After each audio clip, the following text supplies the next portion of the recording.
So next week for Quest Wednesday, we're looking at the theme of internalized homophobia. And I was kind of curious about what thoughts or feelings, ideas have come up for you around that theme, Adé. Yeah, I think one of the memories that comes up for me, and this happened when I was in my mid-20s, so it was before I came out. I remember being in central London and walking past these two men who were holding hands. And I tell you, I literally felt sick. I felt sick in my stomach that I had to stop walking and just go, gather myself. And so the way that I kind of see it is, you know, that time, and it still comes up from time to time, those moments where I feel this internalized shame around being gay, this internalized shame around being gay. Another example that comes to mind, and this happened, after I came out. I remember reading Gay Times on the tube, and this guy sat down next to me, and he was like, this big, muscular black guy, and I just felt this sense of shame, this sense of dread, this sense of he's going to see me as one of those type of gay, and that's going to make me, and I'm going to feel less than as a result of that. So I think for me, internalized homophobia, what comes to mind is that shame around being gay. Yeah, What that's about for really yourself? yeah, that's really helpful actually, because when you talk about shame, because this morning when I was thinking about the theme, I suddenly got really confused thinking internalized homophobia, because homophobia is such a loaded word, it's such a strong word. That I actually went to the Velvet Rage. I thought, I know what I'll do. I'll go to Alan Downs, get the Velvet Rage. I got the book, and I thought I'll just go to the index and look up, internalized homophobia. And there is no reference for internalized homophobia in the whole of the book, Oh, which I thought was wow. really interesting. And then that helped me to understand, because what he does in the Velvet Rage is he breaks it down into specific behaviors. And shame is a big part of the Velvet Rage. And he looks at things like overcompensating and denial, things like that. So then I started to realize actually when it's broken down, I can understand it more easily.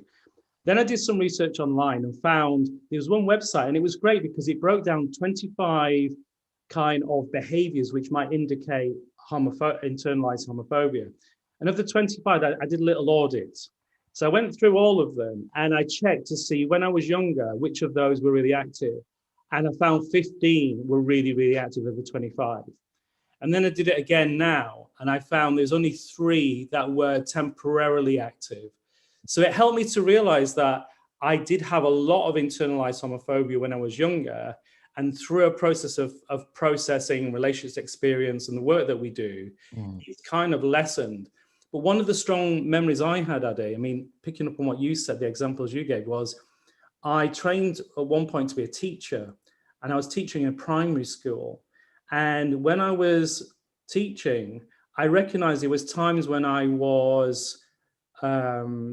had this really weird feeling around being around children, particularly when parents were around, like parents' evenings, or when they were dropping their kids off and I was there and I was surrounded by young children.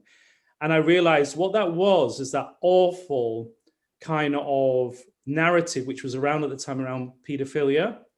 And I picked it up from my family, like there's something about gay men that's untrustworthy and seedy.